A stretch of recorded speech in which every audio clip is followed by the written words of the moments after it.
welcome to Breaking Embargo. I'm Peter Barnes, that's Claire Pearsall. Let's get into it.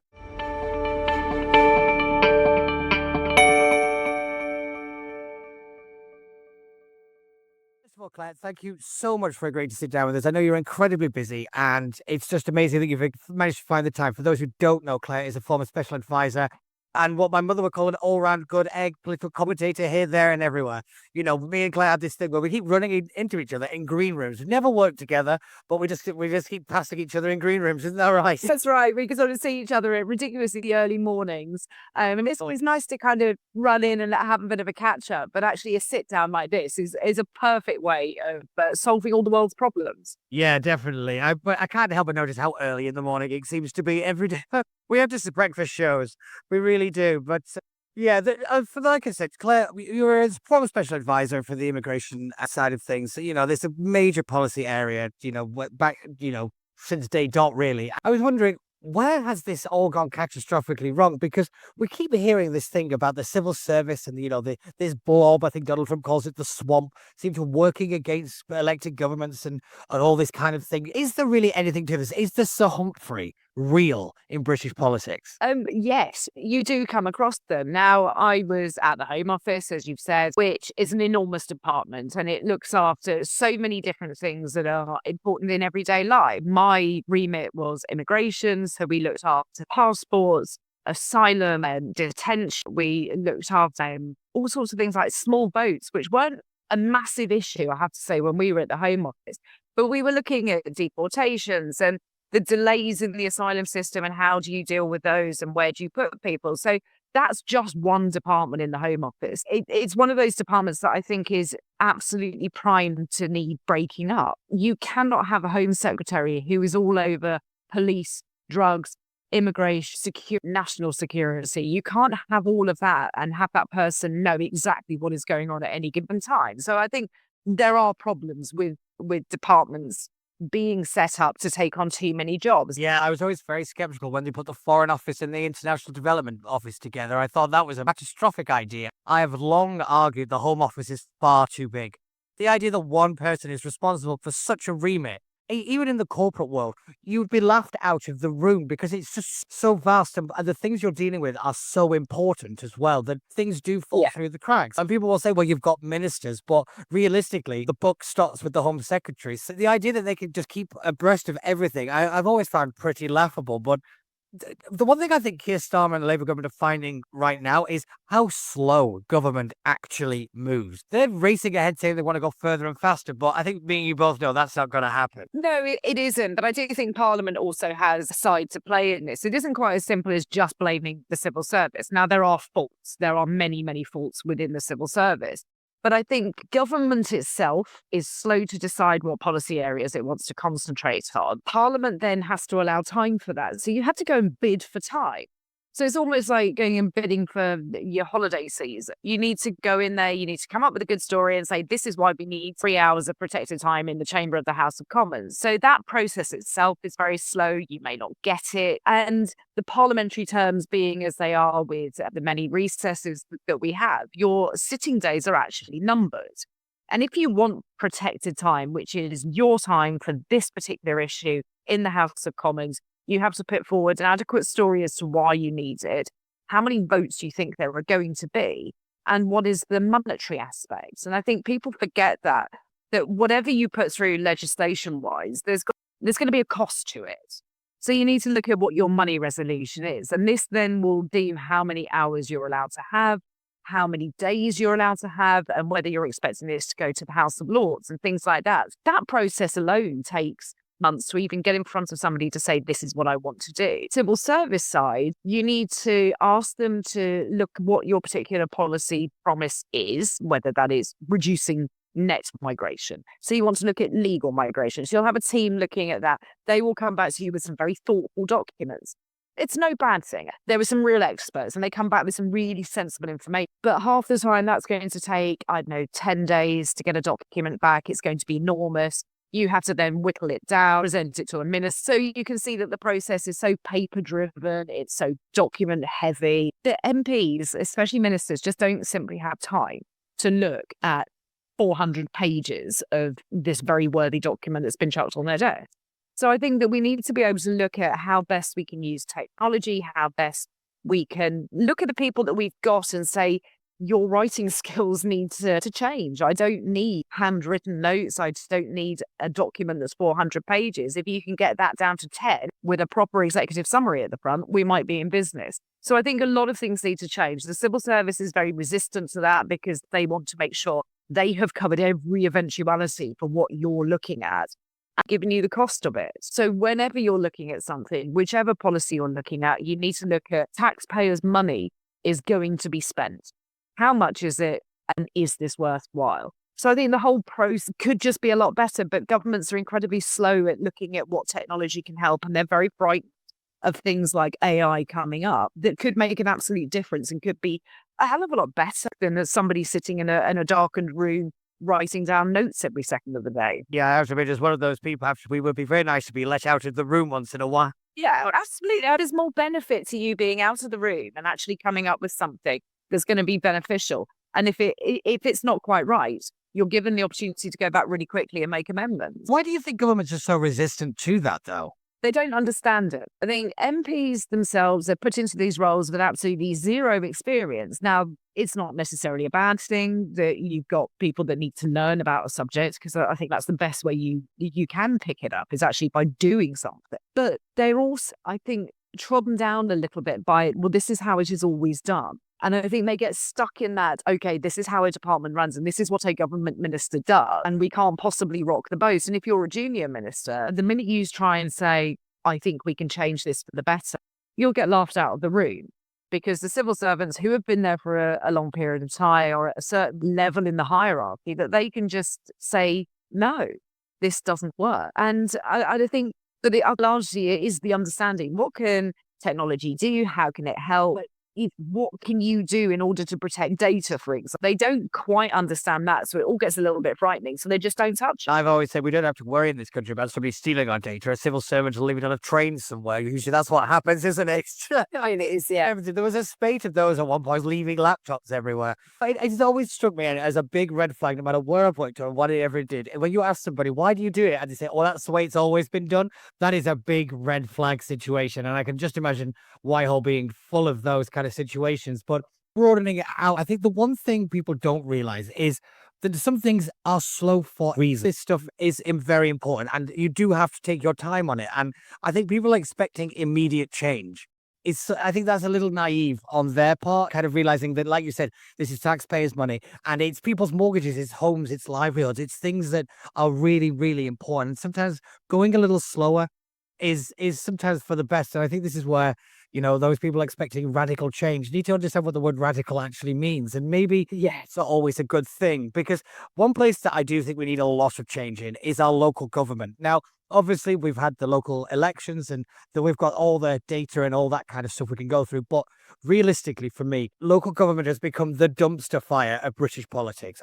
Everything has gone wrong. If you can think of a thing that has gone wrong, it's happened in local government, whether it be personnel, financing, budgeting, everything. I'm going to say, Claire, you've been involved in local government as well. What's happening? Why? Just why? For want of a better word. I look at Birmingham, I look at Liverpool, I look at these great cities just being run into the ground. Just why? Why, Claire? Why? Right. I mean, if we can sort this out between the pair of us, I think that we're all... Yes, we've got about 15 minutes here. I think local government has been asked to do a lot of very different things and a lot of very expensive things. And I look at my own great county of Kent. We are at the forefront of the migrant crisis. Boats coming across into Dover, unaccompanied asylum-seeking children, which Kent have a statutory duty to house and to look after.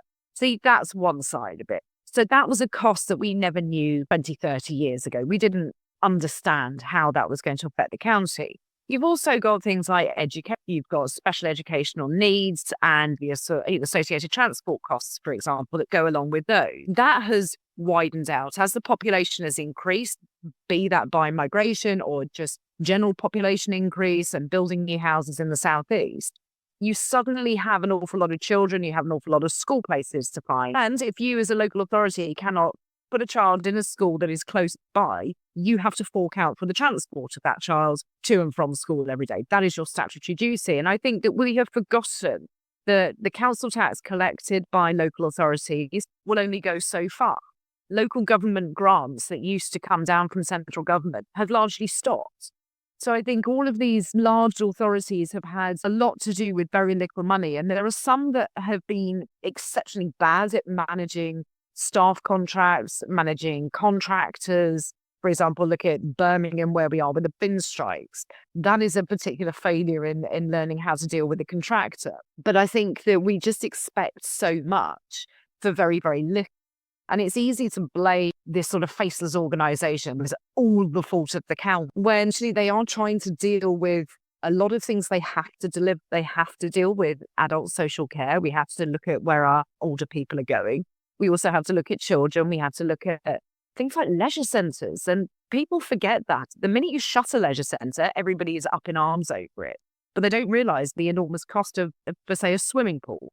The ongoing costs of that are enormous. So you may not use it, but when it shuts down, you're going to be the first one up there protesting about it.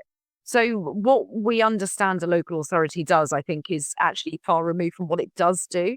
And they're not very good at communicating what it is they have responsibility for. Yeah, I think you're right there. I think the one thing that obviously the councils really have to deal with is adult social care. You know, this is a huge remit. It's a huge thing that, for once, which kind of just dumped on them. You know, this idea that, oh, local councils will know what to do was, well, in theory, you can kind of get the idea that, you know, people on the ground will have a better understanding. However, just kind of dropping it on them with no real forethought, you then have to wonder, how are they managing to hold it together as well as they are? You know, a lot of councils do actually the best they can. And like you say, blaming the kind of faceless organisation, like, oh, it's the council's fault, is somewhat of a cop-out, really, if I'm being honest. It's a vastly complicated thing. But where do you think the councils can really get to grips? A lot of things, for me, needs tightening up. Where do you think they can tighten the screws? Well, I always think that it's better to employ your own staff. So if you look at like for collecting refuse, if that's contracted out, then you are paying a contract to a company which is going to treat its employee. You don't know how they're going to treat their employees. You don't know what their pay structures are like, but you pay a certain amount every month. And it's only when that goes horribly wrong that you're aware that they haven't been for 3 weeks to a certain road. They haven't collected the bins. They haven't put new bins back when they needed to. So I think that having it in-house is better. And there'll be people that will scream at this and say, but all of the costs of employing somebody. But I think that you can look after your workforce an awful lot better than a contractor who is looking at profits, which is what they're doing. Let's not hide away from this. And I don't blame them for doing that. But I think if you have employees who are invested in the council, they are council employees, they are getting treated well, they get the requisite holidays they're entitled to, whatever it may be, they will feel, I think, much more enamoured of what it is they're doing. At Sevenoaks District Council, where I was a councillor for 8 years, we did employ our refuse collectors directly. And by and large, it works really, really well. Now, this is just one district. It isn't a massive county, but I think that there is benefit in having an employee workforce.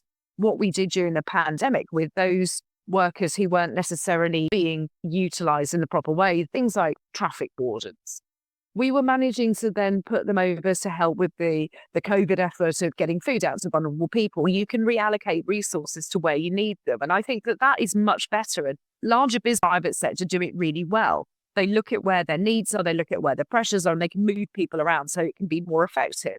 And I think councils need to start thinking a lot more like those businesses, not necessarily with the profit line at the bottom, but just looking at how efficient they can be without actually having to cut the services they provide. Yeah, I think that's a key word, is efficiency. And we see that right across government departments, local and, over in national government as well, is that kind of a sense of commercial awareness, not looking for profit, but in terms of allocation of resources. Where do you need the people? Where do you need the resources to go? I can't help but feel that we're seeing that kind of run amok now, because we do have a cabinet that doesn't have that. There seems to be nobody with any sense of commercial understanding that you've got finite resources that need to be in places. Where's the most important? And unfortunately, I think that's where a lot of services continue to fall down. We're funding the wrong thing. We need somebody to say that goes there, and then so somebody just to do that, I think would transform this country pretty much overnight. Just flicking back to being a special advisor, that is a phrase you hear so much. Just to explain it very briefly, because it's one of those phrases that is bandied around, and a lot of people don't really understand the remit of a special advisor.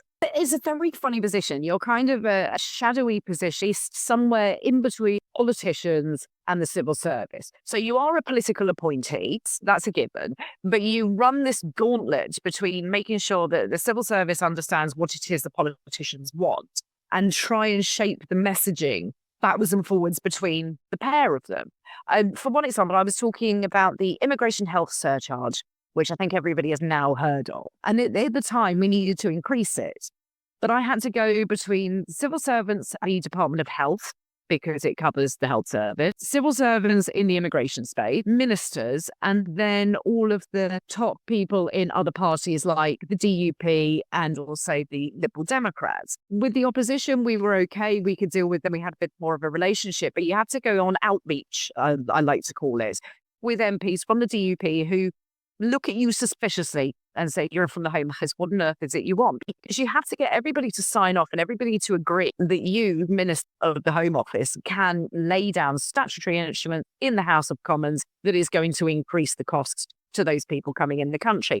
So it's this sort of endless game of trying to understand the personalities that you're dealing with when it comes to politicians, the particular politics of the idea that you're selling them, and then the civil servants to sort of put it down in writing so that it will be accepted onto the statute bits, because there is a certain way of writing, and I know people find it a very archaic system, but to have it down so it is written clearly, so it is written correctly, so that it isn't going to cause you a problem in the future, requires specialist help. So you are that go-between everybody else.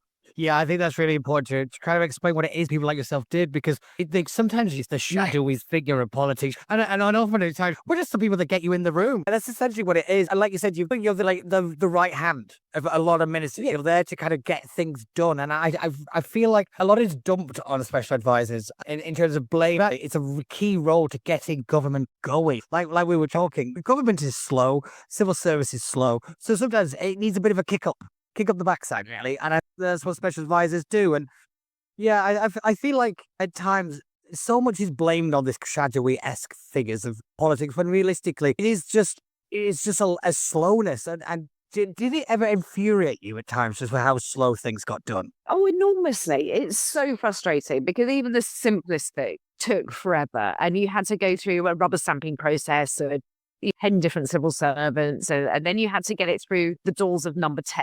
And that in itself is very, very difficult, because you've got the gatekeepers at number 10 that's are sort of saying, well, the Prime Minister might want to have a look at it. And you just want to sort of fall on the ground and say, please, somebody just look at this. It's requiring one decision. You just need to read 6 lines and tell me that you broadly agree with it.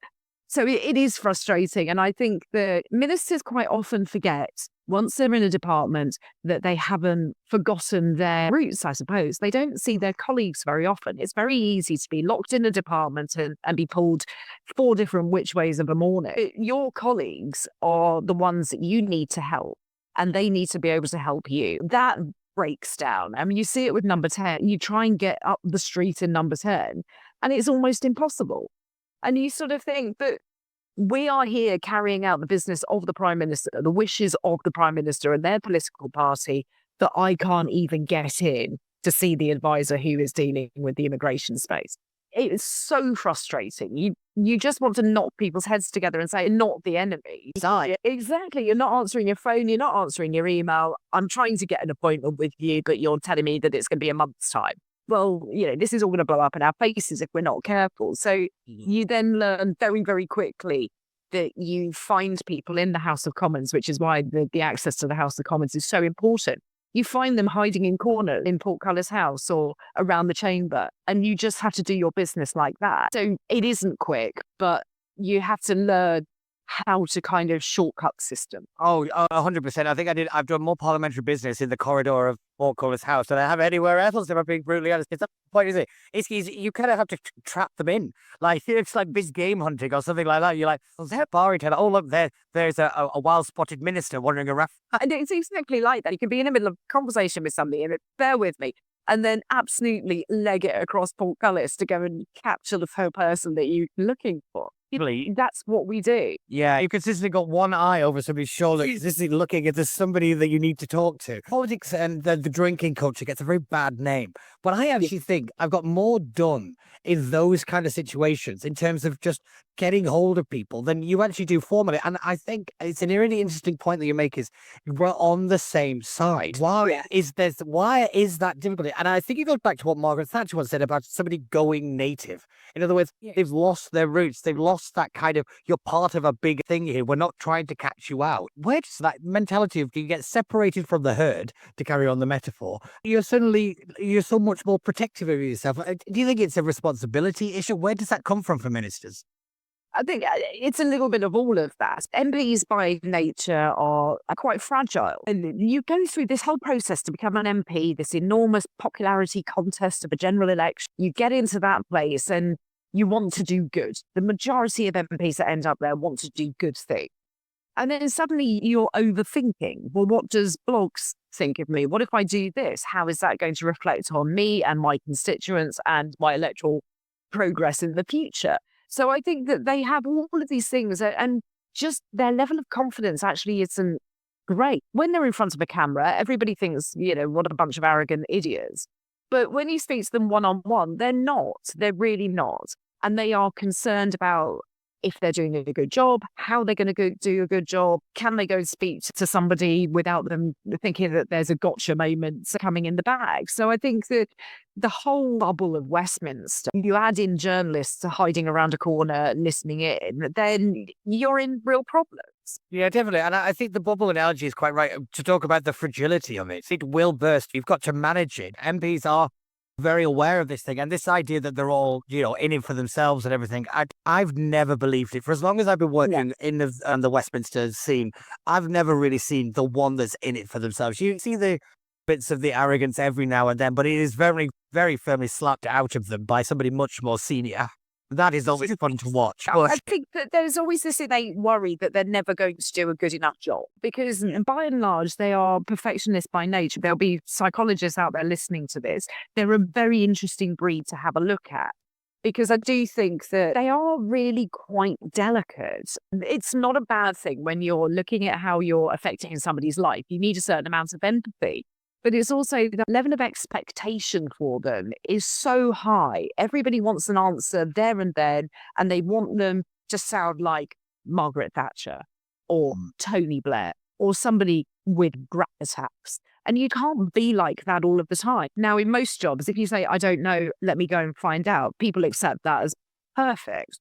And they go, okay, brilliant, come back to me when you've got an answer. But you can't do that as an MP because then you're looking weak and then you're not suited to the job and then your colleague's going to want you out. So I think that there is enormous pressure, mainly from your own party, I hasten to add. Everybody is very jealous of everybody else's position, believes they do a much better job of it.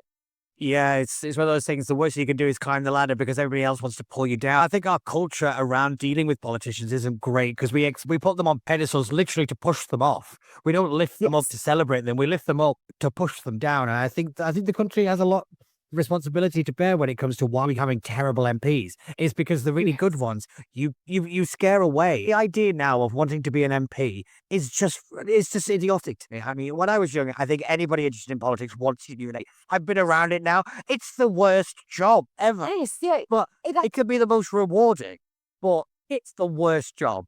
And you wonder why we'll get terrible. And like you said, everybody's going through your bin, and you're getting all this hate. And you wonder why really good people are scared away. Take some responsibility from it. But anyway, Claire, I'm going to let you go because this has been fantastic to chat. It's really interesting to get a proper on-the-ground look into everything. So thank you so much for joining us. It's really been very special. Thank you, and we'll catch you next time.